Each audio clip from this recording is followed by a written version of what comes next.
Hi. Hi. Welcome back, everybody, and happy Pride. Happy Pride from us at Evilly Yours English. Yeah. Claudia, how are you feeling? Girl, I'm tired. My brain just couldn't turn off last night when I was supposed to be sleeping. It literally, at one point, I looked at the clock on my phone and it was just like, hey, girl, I know that you've been trying to sleep since 11, but nah. So, I don't know what was happening. I had no anxiety, nothing. And then double fail on my part. Also didn't set my alarms. So I was a little late for work today. LOL. Uh, so yeah, it was, and it was just nonstop at work. So The man was non-stop. correct. Oh, Jesus. How about you? How you doing? I had yet another dance with Snow White that I thought I would share with you. Oh, Because it's like a crossover that nobody asked for or needed or wanted to reflect upon. So in the 20s into the 30s, Disney was doing these movie shorts called Silly Symphonies, which you probably know about or have heard of. Of Merry course, Melodies. Shy Guy knows all about them. Yeah, so the inspiration for Merry Melodies, Silly Symphonies, right? And one of the Silly Symphonies was called The Goddess of Spring. So that's obviously the story of my girl, the Goddess of Spring, and they're using their Roman names, so it's Pluto and Proserpina. Okay. But the artwork for Proserpina was their practice run for designing Snow White. So the imps and minions and stuff that frolic in the underworld, and also the floral versions of them on land, on Earth, are the dwarves, like the prototypes of the dwarves. So the function of this was to tell the story and do this practice, but it was really to get what they wanted to get for Snow White. And one of the complaints about Persephone's physique, because she's dancing throughout it, is that she had bendy arms. Which is what they then had to correct for Snow White. So somebody in the comments was like, didn't fix the arms. Wait, but arms are meant to bend? I don't. They were too bendy, or rubber band arms or something. Ooh, so it was like Mr. Fantastic? It was like Mr. Fantastic. Ew. It was the goddess of fantastic underworld, yeah. Oh, the crossover. The many crossovers that I didn't know we needed. Yeah, it sounds like Serena Valentino wrote this multiverse. Girl, we are not talking about her. But that she interrupted our book club flow. Girl. Although speaking of, thank y'all so much for showing all the love for Mermaid Month. It was so good. We had fun talking about everything and engaging with all of y'all. And honestly, it was fun having a theme. Yeah, we actually loved having the theme because it kept us on track the whole month. We had lots of fun, not crossover, tangent. All of our content was everything was interrelated, and we felt like we were building a universe, not a multiverse. Who? I think it would probably be a good idea to do it for Halloween. Oh yeah, but even this new structure that we are going to be embarking on for our summer vacation, kind of embodies that too, because it was very effective in at least our storytelling and getting all of you to listen and hop on the train to Magic Kingdom with us. So just to kind of explain what we're going to be doing is the book club is always, I think, going to be the hot podcast of the month. I think all of you guys like reading along, and we are able to provide you with resources if you require them, especially if you are facing financial hardship and cannot obtain the readings. You just have to reach out and we will hook you up. Call us the Robin of books. Yeah, everyone should access literature, and not everyone's gonna have a library next to where they live, and the library may not have the books you're looking for. But so we thought we would instead, we're gonna focus on a book each month, which kind of fits into the theme, the monthly theme.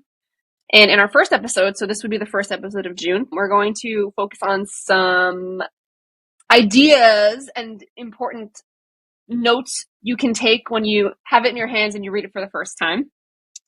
And hopefully this will guide your reading and kind of help you come to the same excited delicious conclusions we did when we finished reading it. Yeah. And then in the second episode of the month, so they'll be every other week now instead of every week. In the second episode, that'll be the formal book club. So same old, same old. We'll talk about highs and lows, inconsistencies with the plot, if that's a thing, or just rave about the book. Sometimes we have nothing to say, right? Except amazing things. But we will be posting a book calendar announcement on Instagram so that you have that information, and as well at the end of these show notes. And we're also kind of debating on whether or not to do seasons and stuff. I mean, we'll see what happens. That mostly affects us, not so much you. So No, we had this most serious discussion a few days ago because I was like, bro, should we like make this into seasons? And she was like, huh, I don't think about like pods having seasons. Like I think it's just like endless episodes. Like I didn't envision it. So when we started looking at podcasts to see like when seasons are broken down into like new seasons, and we never came down to an answer. Not really, because honestly, I've seen both. Like the whatchamacallit, my podcast, the true crime paranormal one, they literally they're on like episode 300 and something. So I'm assuming that they're still on season 1. And then I have like just this Disney one that I listen to that's very like male driven. They need some female voices on there. Disorder. Listen, no shade. I do enjoy it. But y'all said some problematic things about Frozen 2 that we both heard and we were hurt. But anyway, my point is they, I think have divided it into seasons. So like they did the original like span and now they're going into like the original span of like Disney releases, and then the second season I think is now like, for lack of a better term, second tier. So unfortunately that includes a Goofy movie, which honestly I think is top tier, but neither here nor there. So really, again, it mostly affects us, not so much you. All that to say. So hopefully we'll figure that out eventually. Yeah, if you have some like hard definition of like podcast seasons and when to break seasons, comment. Let us know. When should this have been a new season? Should Mermaid have been its own season? Do you even season, bro? Like, let us know, because we clearly don't. Is this just like YOLO Wild West? I hope people season, because that's the only way to enjoy. I'm just saying. All that to say, welcome to June. Welcome to Pride Month, and we're spotlighting an amazing book by TJ Klune called House on the Cerulean Sea. Yeah. The idea behind this is today we're going to go over Claudia is going to walk us through some teacherly elements. She's going to do the educate, and we will try to connect some of these ideas to make them easier and more applicable so you can think about them while you're reading. So you have a deeper, experience while you're reading the book with us. So before you get into the House on the Cerulean Sea, there are some concepts you should know. Yeah, and honestly, like, if you definitely likely have heard this in your English classes, but this is more so a refresher of literary elements, literary devices. And the first one we're going to talk about is symbolism.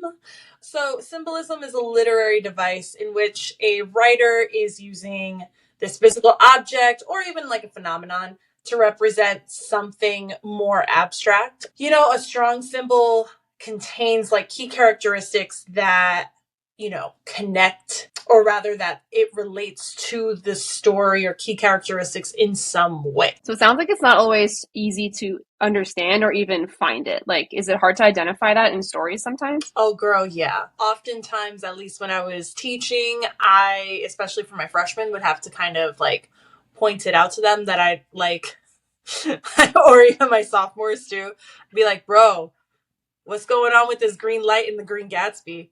Did I say the Green Gatsby? Wait, did I say Green Gatsby? The Green Gatsby, published by Johannes von Printing Press. Co-authorship with Fitzgerald Scott F.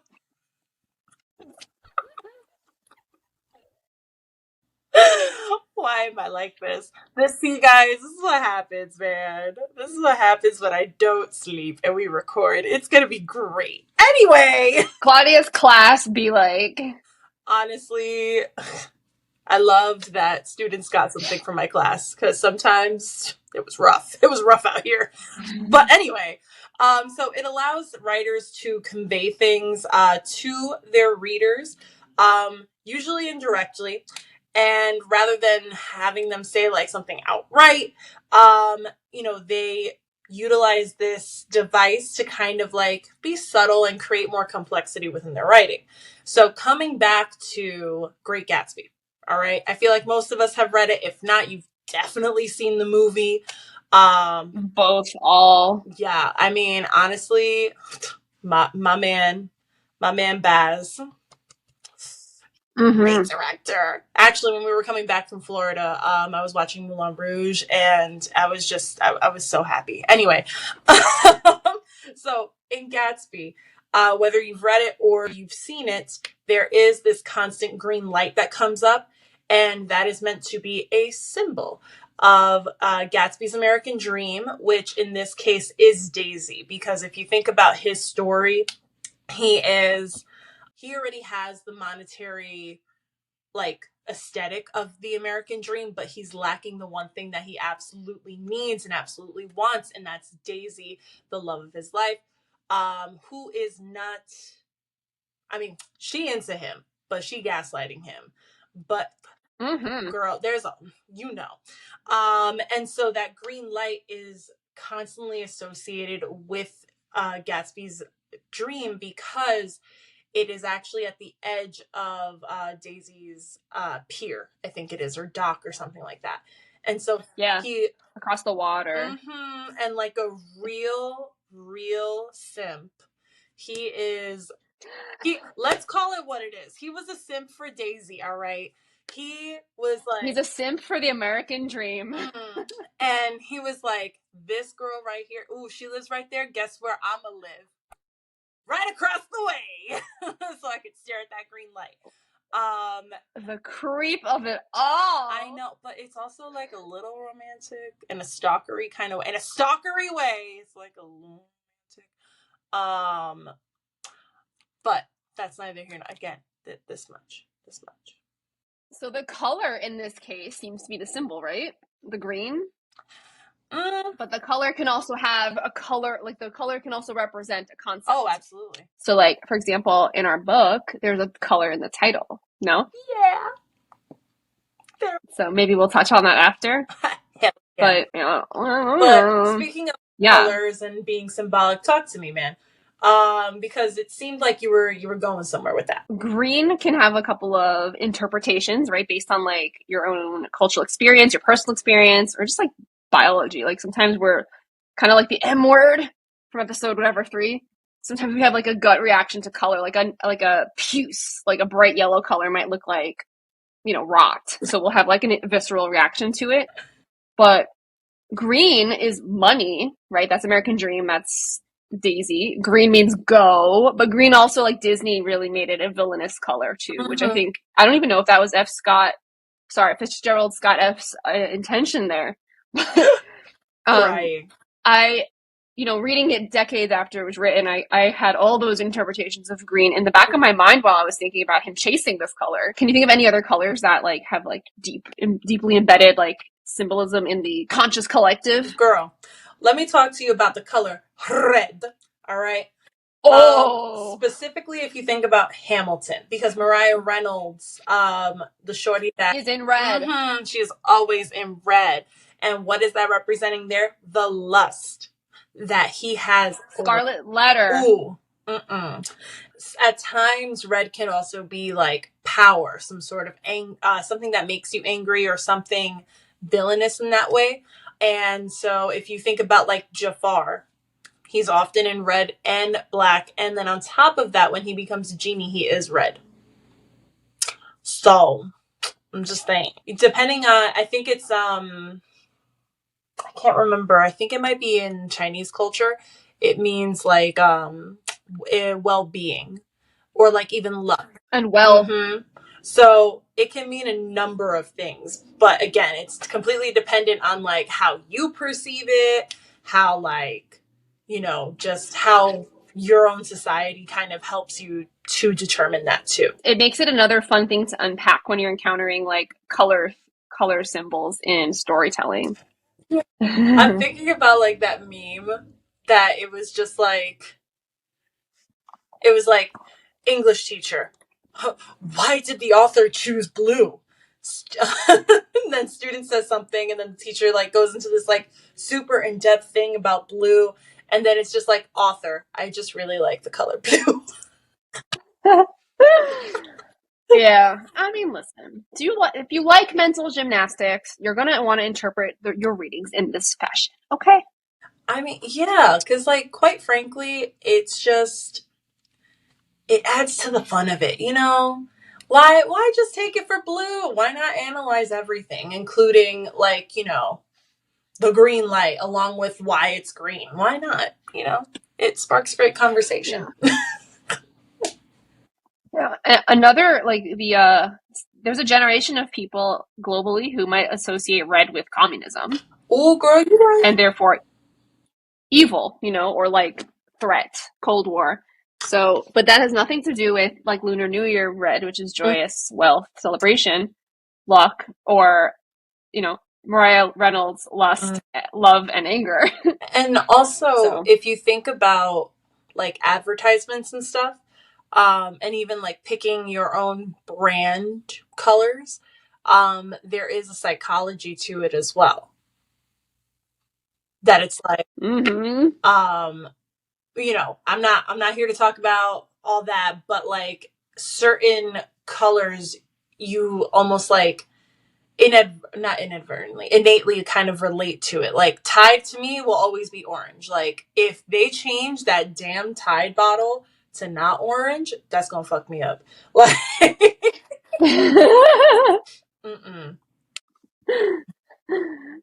I'm just saying. Oh man. And there are other things that that authors do to kind of like throw in some sort of feeling, to kind of like provoke some sort of something within you. And that's through allusions as well. So allusions, they are these very brief but purposeful references within some sort of text that you're reading. And it can be to like a person, a place, event, another work of literature. It could be a number of things that that an author can utilize as an allusion. So it's not like a citation, like when you're quoting somebody, right? It's like you're indirectly comparing or drawing some kind of parallel or difference to an existing source of media, right? Yeah, and like even if you think about like within our pod universe, we do it so many freaking times and it's great. Girl. Things I never realized that we do. We allude to ourselves. That's impressive. That's almost like self-plagiarism. Yeah, you're right. It is. I'm crying. But to give you something outside of our podcast, if we think about, just, words. My words are not working today. So yes, they are often like super indirect. Honestly, you can read a line and it'll go over your head if you're not paying attention. And so we get like Fahrenheit 451. And I'm just going to read this cute little quote. Montag stopped eating. He saw their Cheshire cat smiles burning through the walls of the house. And in there, what is that illusion, girl? Talk to me. You said Cheshire cat. That's an Alice in Wonderland Lewis Carroll moment. That is not the burning of books.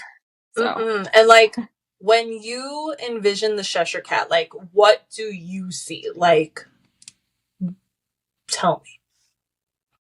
So, like, I'll picture the big, creepy, all swallowing, like, smile of a Cheshire cat, which also, like, the Grinch reminds me of when he's, right? And that's, like, another subtle, maybe even illusion.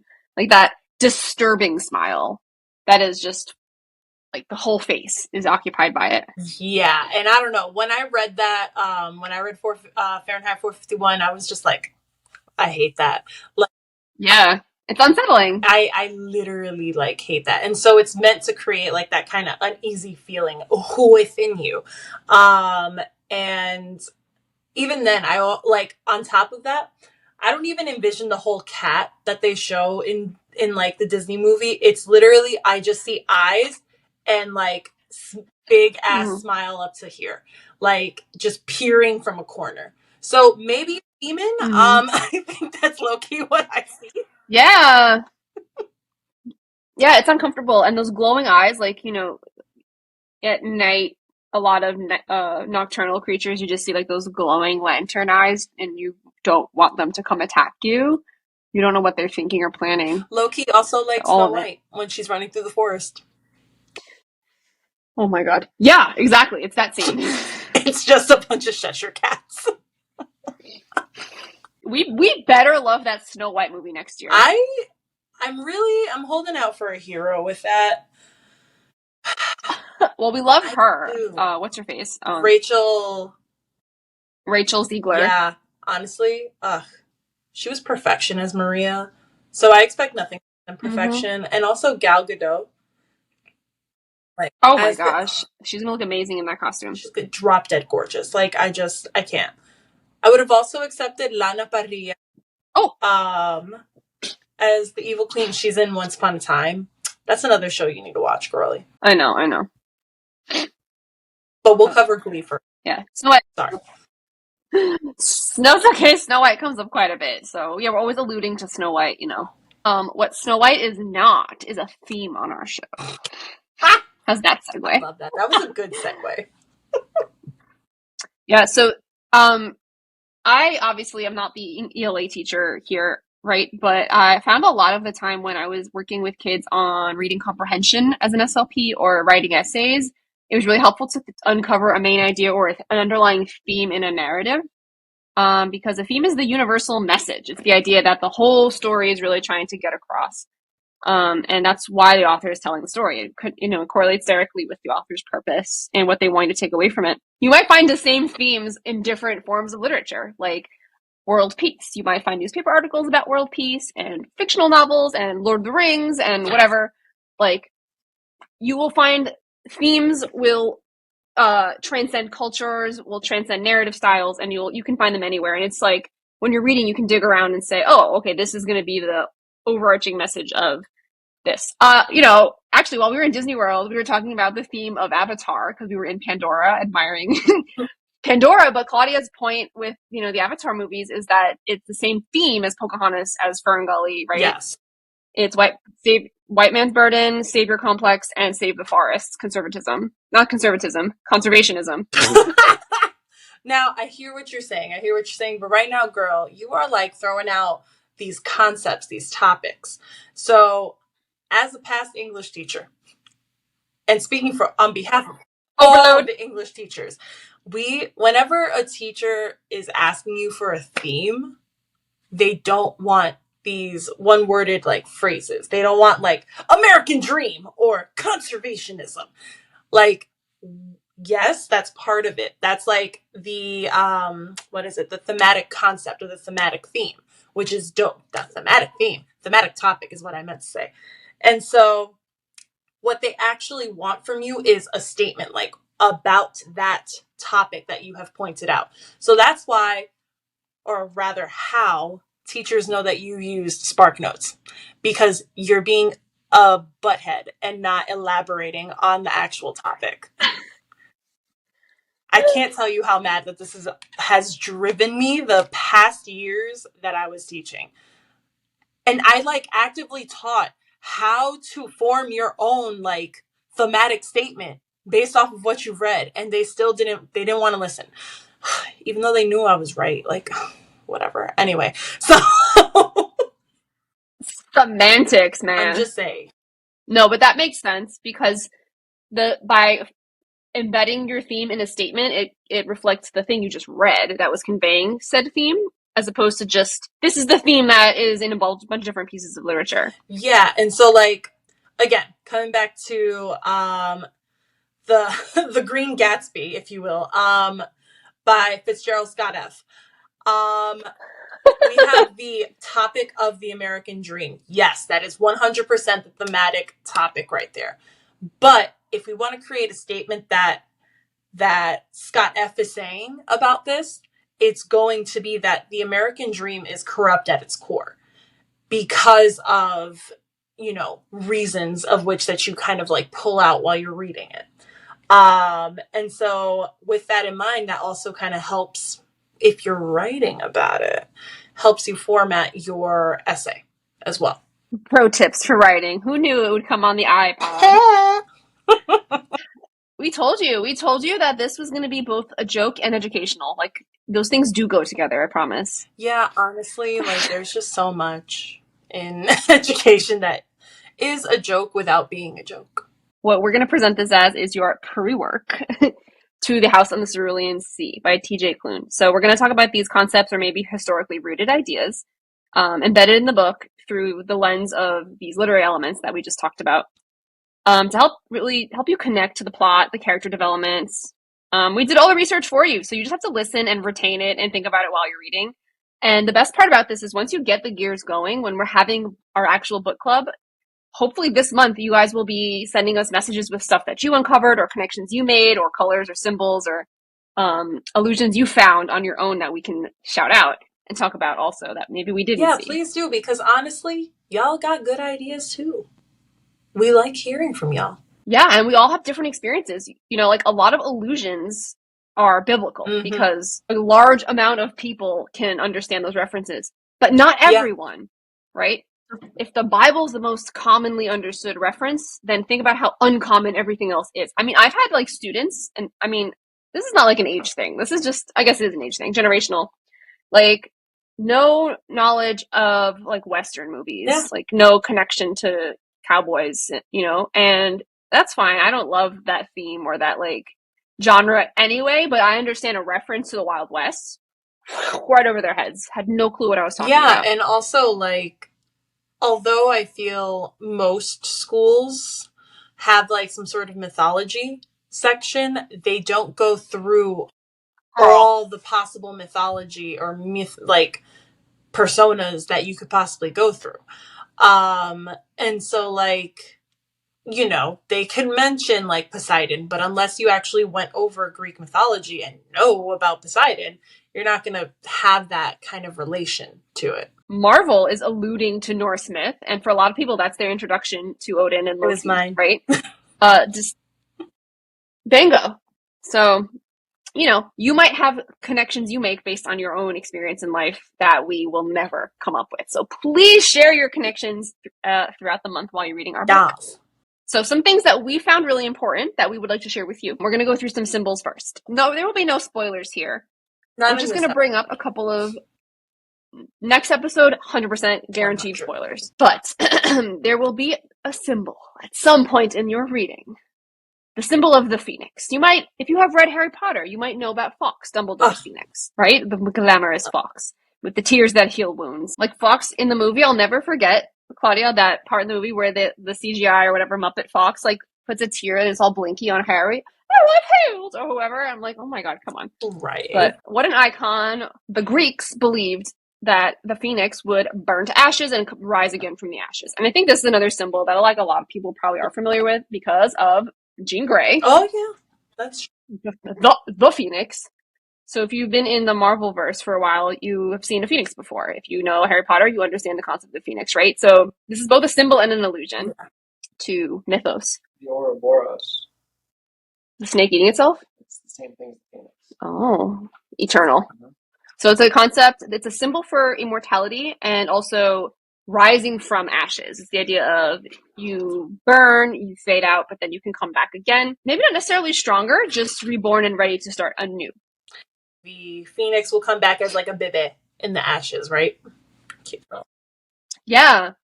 A cute little nugget. And then just like babies, you have to relearn the world around you. So every time a phoenix is reborn, it has its old knowledge and now it has to gain new skills as it regrows in this new place or this new environment. That must be frustrating. So to be reborn over and over again for Yeah, eternity. well, I feel like, again, correct me if I'm wrong, if you're not maintaining the knowledge from like your previous cycle, then you're just, again, starting anew every single time. Which, I mean, it's great to start anew sometimes, but like completely like tabula rasa, like freaking blank slate. No, I don't love that.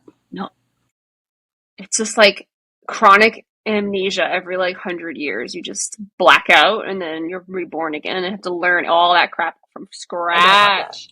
But anyway, I also heard that in ancient Egypt, didn't they have like an association with the phoenix too?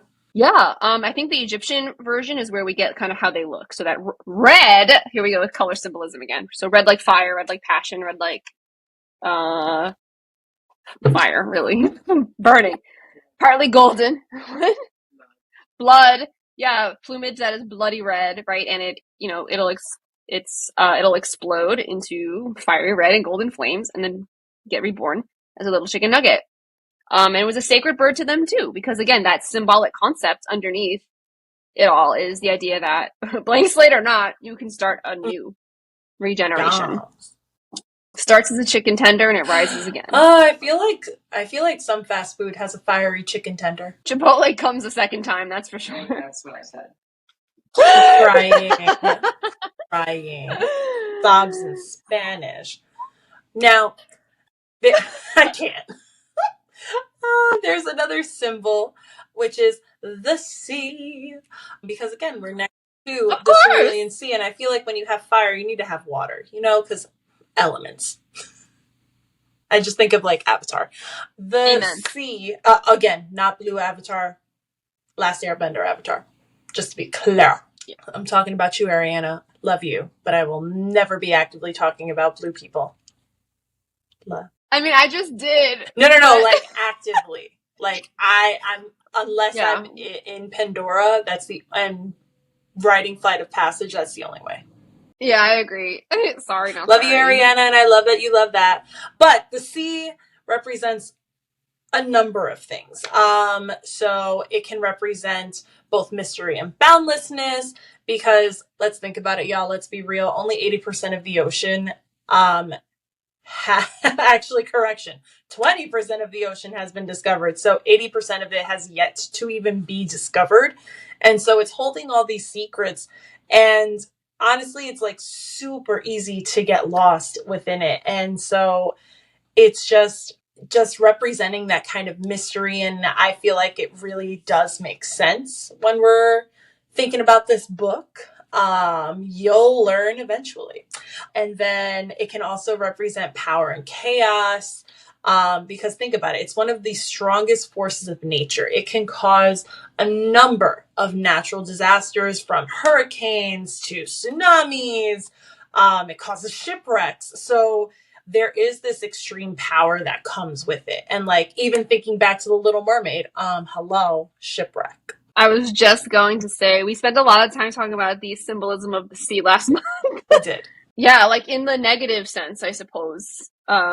But we know that, like, early civilizations settled along rivers, which feed into oceans, and then they would travel over the 72 seas to conquer, seek mercantilism and whatever. But there was good, because the sea is where life comes from. And in some respect, too, like, with that in mind, like power, because trading equaled a lot of power at that point, too. But absolutely, with life, without water in general, not specifically seawater, just water in general, we wouldn't live. Like, we wouldn't cease to exist. And then another thing that the sea tends to represent is some sort of peace. I don't know about y'all, but I know that when I'm next to a body of water, I'm feeling peaceful. You can swim really well. You're telling me that if you're laying on the beach and you hear like the and the crashing, not the magical you're telling of Aquafina? you're telling me that if you hear the scuttlebutt with the crashing of the waves, you're not going to feel at peace? That's true. If I'm just chilling on the beach, yeah. Once I enter the ocean, I start to have like a full-blown panic attack. Have you gone into the waters in like, no, wait, because when we went to Turks and Caicos, didn't you? Yeah, you went in the water. There was no like tubular dude That's waves true. there. It was That's great. true. It was very calm water. Yeah, basically, to me, as a very poor swimmer, I once got pulled under, I was like 21 too. I was old enough to know better, into the undertow. And somebody had to pull me out and my whole bikini flew off. It's giving So trauma. the whole thing, it's giving trauma. So like that was in Long Island, of course dude. It was. So that was it right was here. Jones, wasn't it? It was Jones. So the way, like, if I see waves, I love looking at them from afar. I can watch surfers on TV. I have a friend who likes to surf, and she always wants, like, just like telling me about it. I'm like, bless up, because I would watch you from TV if you competed, girl. Right. Like, I'm not getting near any of those waves. But but again, you can see the dichotomy of what the sea can mean to different people. Like prime example right here. That it's just like, because also it has to deal with your experience too, how you're picking up on these symbols. Because like even with my mom will never step foot in the waters at Jones Beach, never. She's like, I can't see the floor, it's too rough. But when we went to Miami, she was like, ooh, because she could see the floor. Fort Lauderdale for me also was like the first nice beach I had been to. I could see the ground. I couldn't believe it. But in those places too, though, because that water is so clear, I would almost call it cerulean. Turks and Caicos was a cerulean sea. It was so beautiful.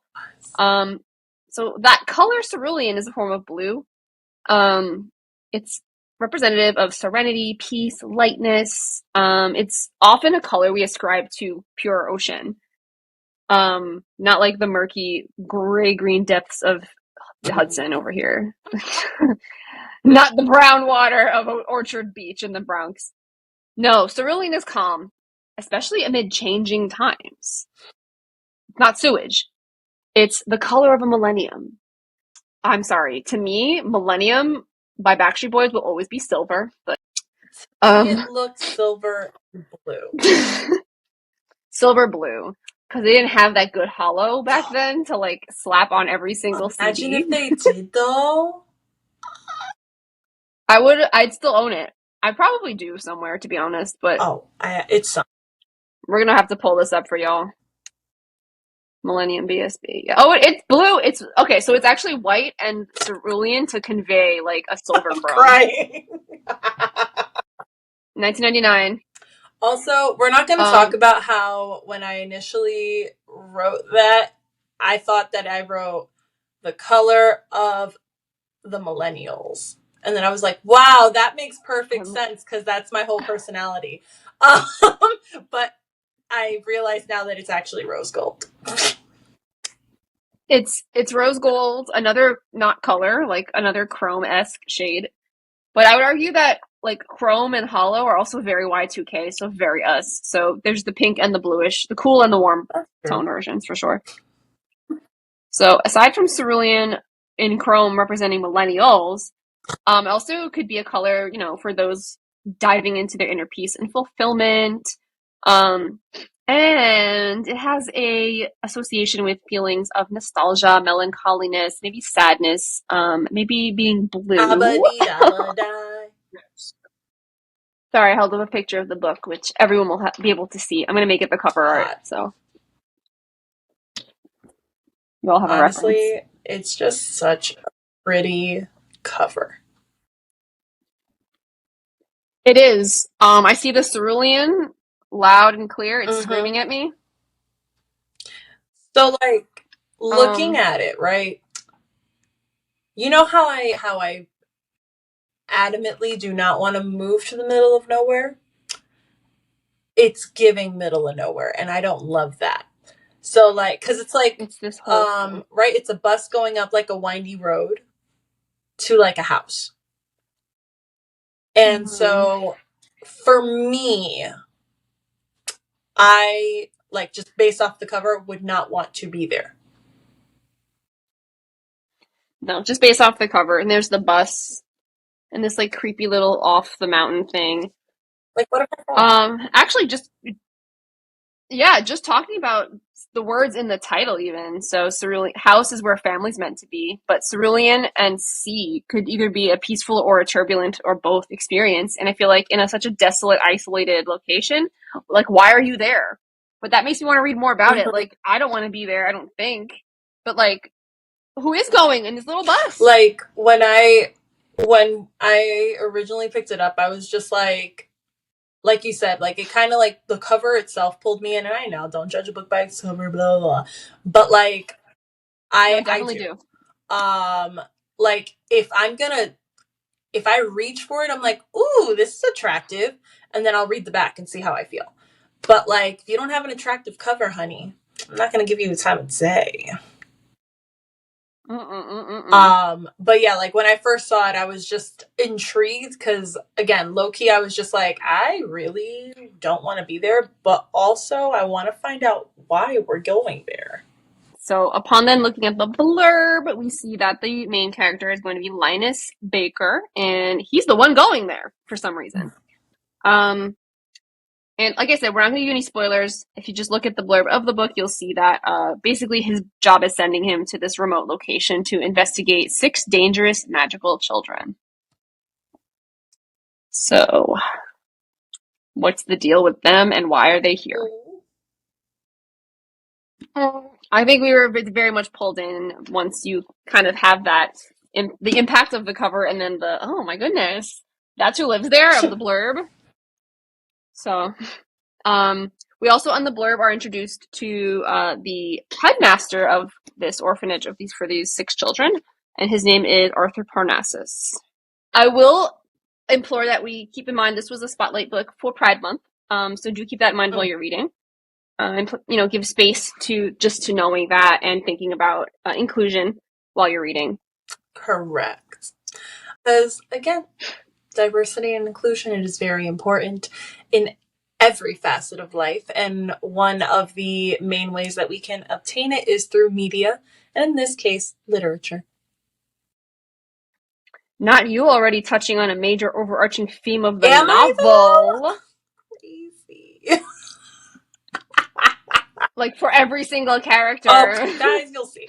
But you know how we like to dive into some etymology, some meaning.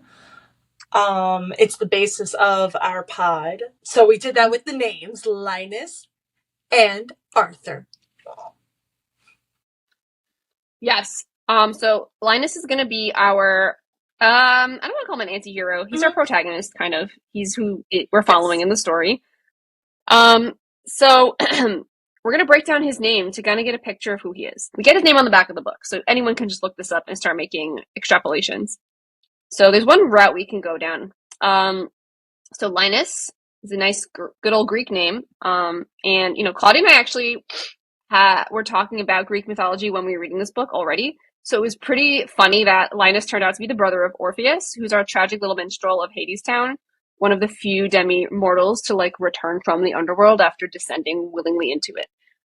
So this is like a power family. This is a family with renown in ancient times, in lore and legend, right? So he's the son of Apollo, god of sunlight and music and arts, and a muse. So he's Linus of Thrace. He enters the myth scene with these gifts. Linus is also gifted with music, but he's also a master of eloquent speech. He's an orator. He's a writer. He's a prolific poet. Right? And we implore you to remember this in just the opening chapters of this book. Like, when we talk about authors doing hard work, that's right here, this level of research. Yeah, and I'm not going to lie to you, though, because I didn't know that Linus was included in Greek mythology, because I was one of those unfortunate souls that didn't necessarily have Greek mythology taught to them, overtly. And so when I think of the name Linus, I always think of Charlie Brown. Well, that also makes sense. And like I was just like, I needed to find character traits. Like that's literally what I was Googling right now. And what popped up just like on this like, immediate results is thoughtful and respectful. Often the voice of reason among his peers, deep thinker, a student of philosophy. And he has his little security blanket. I forgot that one's Linus. I forgot. And he's a minstrel too. Doesn't he play the piano? That's Schroeder, but Linus, do you remember the Christmas episode? Linus is the one who tells the story of Christmas. So he's the orator. So even Charles Schultz was thinking about this. So this other biographer of ancient philosophers said that our Linus was a poet who would like lament on like mundane earthly things. And this one poem he wrote begins with this line: "Time was when all things grew up at once." And like just thinking about Linus and his job. So he, for lack of a better term, is essentially checking out these I can't remember, on the back does it say something about orphanages? Okay. It's an orphanage. Okay. It says orphanage. Just making sure. No spoiler. So his no spoiler. job essentially is to ensure that these orphanages that he is visiting are safe, that they are good places for these children to live in, essentially. And so when we have a government job like this, there is a lot of mundane things that come up with it. And so, that kind of connects to that it's the mundane earthly things that he's kind of lamenting on. And you'll see that in like the first couple of chapters of this too. And so, just thinking about his last name, Baker, too. At least when I think of Baker, I think of deliciousness, personally. I also think of Beauty and the Beast. There goes the baker with his tray, like always. And so when we are thinking about bakers, in order to bake, you need to have a basic understanding of chemistry. And so, because if you do one wrong, it's donezo. And so, if we are looking at the origins of it, it does come from Old English, baker. I don't know. That looks like a Latin word to me, like bakery. But like that's not Old English, but whatever. Well, because even with like Old English, it would be monosyllabic usually. Yeah, and those vowels wouldn't. I don't feel like they work in Old English, but maybe it was something that was Anglo-Saxon and then Latinified once the merge happened. So anyway, so essentially it means to dry with heat. And if you think about baking, that's essentially what happens. We take something that's wet and it becomes dry with heat when you put it into an oven. Food magic. And so again, it's if you think about one of the oldest professions that you could think of to be, it's old, it's common, and very much like Linus, unfortunately. He's, for lack of a better term, this very like basic run-of-the-mill kind of dude. And, one would say ordinary. Yeah, and also like when you were saying that he's lamenting like in his documentation, like that's complaining. Oh like he's a regular government official. Is. You know and like I mean? You're right. He is not lamenting. Like, who laments? Jack Skellington. He is the grand lamenter. It is a complaint. The song is a complaint, right? But it's like there's an inner sadness. So Linus has to tap into some sadness before the complaining turns into lamentation. But also, wait, you know what else? Goes through some sort of lamentation? Croissants. Lamination. It works. Ma'am, it still works, okay? Don't be mad. Not the tale of the lamenting croissant. That has to be the title now. Lamenting croissant. Look, I could put it into French. Good night and goodbye. Oh, Fare I thee forgot how to well. spell croissant. Enjoy your be care. Like, do He you? is a lamenting croissant, though. Because he's a baker. So he's not really a baker, but he's Linus Baker with the most common name in Anglo-Saxon culture, doing the most basic job one could do, government And then, work. I mean, thinking about, like, Into the Woods, too, like, the baker in it becomes, yeah, it's related. That's all I'm going to say. Allusion! It's related. But anyway, there's a reason the baker is a character in Into the Woods who starts off super ordinary, right? But what's funny is a lot of these bakers in these fairy tales, they also have to like get thrown in an oven to bake to become who they really are destined to be. And that's where we'll leave it, I think. Yeah, but, and right? Like, if you think about it too, like, bakers, because they're scientists, they're taking, like, very ordinary ingredients and making something complex and delicious. Oh, this is so great. I don't know if you do. Like, do we like Linus? I don't know. I mean, we'll see. I mean, because there is the other main character. Also, full disclosure, we did read this before, so we do know things you don't know at this point, and we're trying very hard not to say things that you don't know. Yeah, again, this is like pre-work. This is stuff that we think going into it will give you a richer reading experience, and then we can convene at the end of the month and really chat about what the book meant to all of us. Before we spoil Linus Baker, let's talk about the other main. What do you call? He's protagonist as well. Yeah, I'd label him as such. I think the blurb gives us like an air of mystery. There's a secret, which we're not going to talk about. Aside from there being a secret, we're going to break down Arthur Parnassus's, this is the headmaster, his name. So honestly, I'm 33, right? So when I hear the name Arthur, I think of aardvarks and the Round Table. That's like where my brain immediately goes. So both, the animal and king Arthurs, these were noble dudes, right? They were like all the good guys in their story, keeping everyone else in line. The other thing I'm thinking about is the fist meme with Arthur. Listen, King Arthur gets mad too. We just saw Camelot. You saw what happens.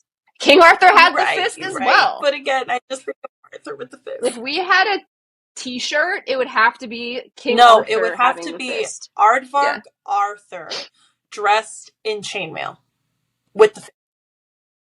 Aardvark Arthur dressed in chainmail with the fist. That's what it needs to be. Arthur the Aardvark and Arthur the King, the name was well chosen for both in these fantasy tales because the name Arthur comes from the word Artos, which means bear, kind of like Ursula is sheep bear in Latin.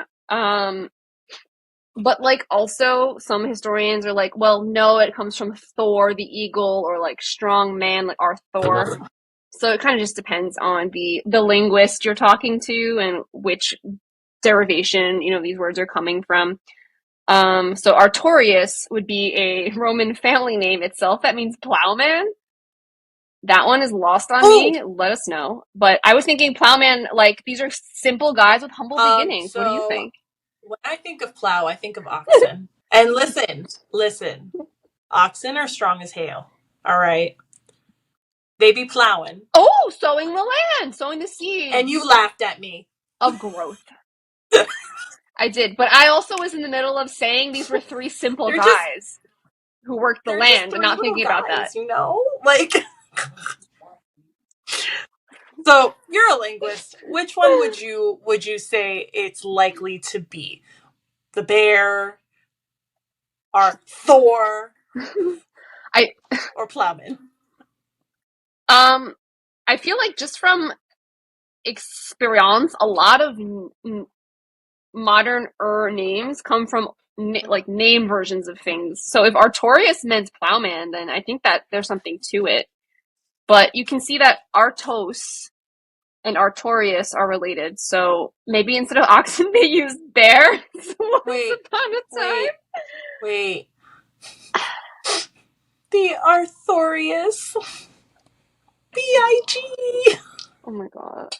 I said it. No! Oh my You're welcome. Lanta. The reason Arthur became a really common name was because of the legend of the Round Table. So a lot of middle-aged families were like, of course, we'll name our children Arthur, so they're strong and Hell noble like yeah. the king. So linguistically speaking, I think that's more so what folks pay homage to when they are selecting that name for their children. I feel like you don't hear the name Arthur as much now. So I don't know if I told you this before. When I was 3 or 4, my imaginary friend's name was So Arthur. cute!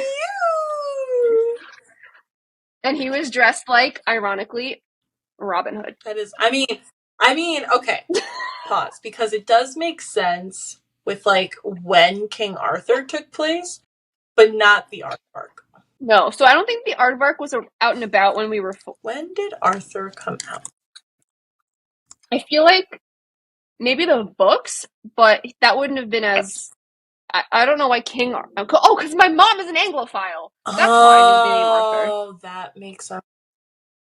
So like, other 4-year-olds were hearing the like Arthur the Aardvark stories and those other little cute animal, anthropomorphic animal bedtime stories, but my mom was reading me Knights of the Round Table legends. The TV series came out in 96, so we were 6. When did Arthur PBS books come out? I mean, they're not PBS, but like, just so that they know that I'm not talking about Round Table books. Because the Magic School Bus books came out before the Magic School Bus show. Oh, damn! Huh, the first Arthur book came out in 76. My grandma definitely has those from 76, like in her inventory of books. I want to see like the OG versions. We're inviting ourselves we're coming, over, Mama R. We know you're watching this. We're coming to look at the old Arthur books with you. And to hang out with you, obviously. Yeah. We'll bring some pizza. She's our number one fan. We love her. Because we talked about Arthur, his first name. We talked about Linus and his first name, as well as Linus' last name. We need to talk about Parnassus. Guess what, guys?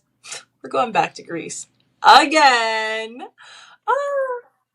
So historically, there's this really important region known as Mount Parnassus, and it really supported like ancient city-states. And so it contains the site of Delphi.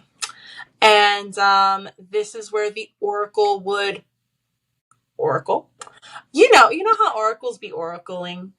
Crazy. Not to be confused with orcas, that's a completely different thing. You have like said goodbye to me so many times today. It's great. Love you. And it started early. Yeah. I love you too, clearly. Yeah, it was like in the first 10. The first 10 what? Minutes of the podcast?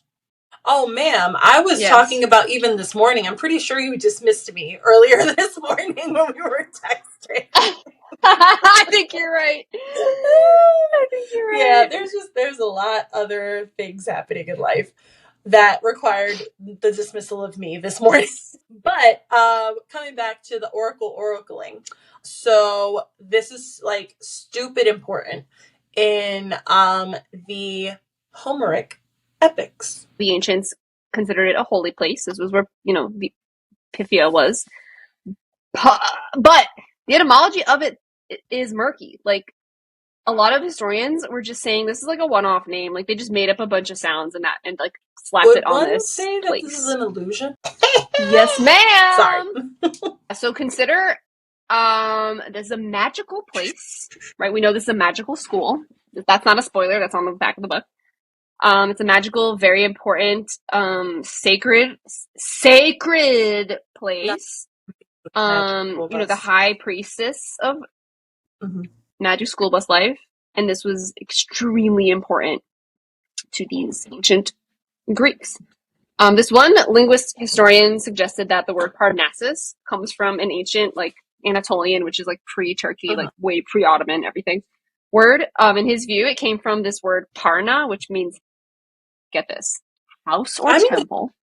One's house. So the name of temple, right? Again, so like in ancient Greece, the temple of Apollo was there, and that is where the oracle would do her thing. Granted, one's house should be one's temple in an ideal world. Are you again digging into themes yes, but of this also novel? connecting it to real life, because in real life, not everybody's home, not everybody's house is a temple. Effectively, the translation would then become Mountain of the House of the God. A lot of classicists, they don't hate this theory because of just that holiness of this region, and, this is the power of divinity. That's where it's manifested. So a lot of folks kind of just settle on this, but others are just like, they just slap this name on it, and that's where the oracle was, and that's what matters most. And there's some other lore surrounding this area that you could look into if you're interested. There's I think cattle or something there, and Apollo has some myths going on there, and I think there's some witches of Parnassus or something. I love me some witches. But also, I'm very hyper fixated right now on the House of the God, just because, I don't know why I went to House of Holbein from 6. Welcome to the house. I'm leaving again. I have to get out of here. This is chaos. The allusion station. Allusion station. But coming back to our boy Arthur and what he does. Again, not the aardvark. This Arthur, not the round table one either. His whole purpose is essentially being this headmaster of this orphanage. And so he, in this position of his, should be creating a home that is thought of as temple for these lovely children, these lovely magical children that are with them. So I kind of like that. Y'all will see. Yeah.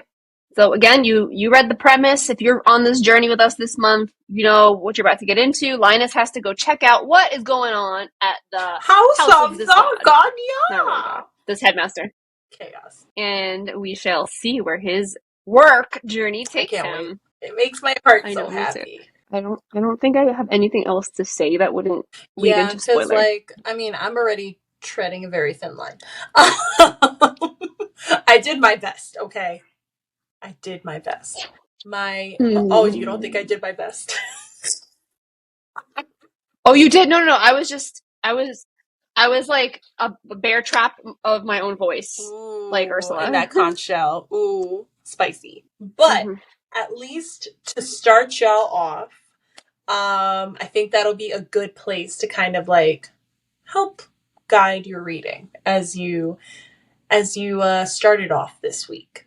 Or not this week, this month. I don't know what time is. Time is a mere construct in my day right now, so I apologize. But you're still in her day every day. Oh, so again, just to wrap up, tomorrow on Tuesday, because by the time you listen to this will already be out. There will be a schedule posted of the dates of which we will be posting episodes, just so that y'all are on the same page and same calendar as us, because we have a date. We have a, what is it? Bi-weekly dates at this point. Yes. So you need to have it's bi-weekly. Yep. So basically that means today you're listening to the pre-work, and in 2 weeks we'll have our book club. So on our Insta and on our other socials, you'll already be getting prompted to start reading the book. That's all. And that's so all. Enjoy your Pride Month. Enjoy reading this book for Pride Month. And yeah, hope y'all have a good day or night, depending on whatever time you're listening to this. That's right. Whatever floats your boat. And just remember, if you do want to read along with us, send us a DM. We got you. And last but obviously not least, join the family, y'all. Follow us on Spotify. Follow us on Insta, TikTok. Where else are we? We're on so many things. iHeartRadio. Apple. Come on. Amazon, everywhere. And honestly, I know we've said this before, wherever you are, we're probably there in some form. So find us, be our friend. We're like the Cheshire Cat. Read along with us. We're just there and looming in the corner. Not sinisterly. Not in a malicious way. We're just chilling. You not sinisterly? Listen, I'm not Don't sinister. lie to the people. I'm just a villain, a misunderstood villain. That's really all it is. Okay, I am a gray character. Such a great character. A great gray character. A great character. I'm screaming. But yeah, Oh my see god. y'all in 2 weeks. Bye. Bye.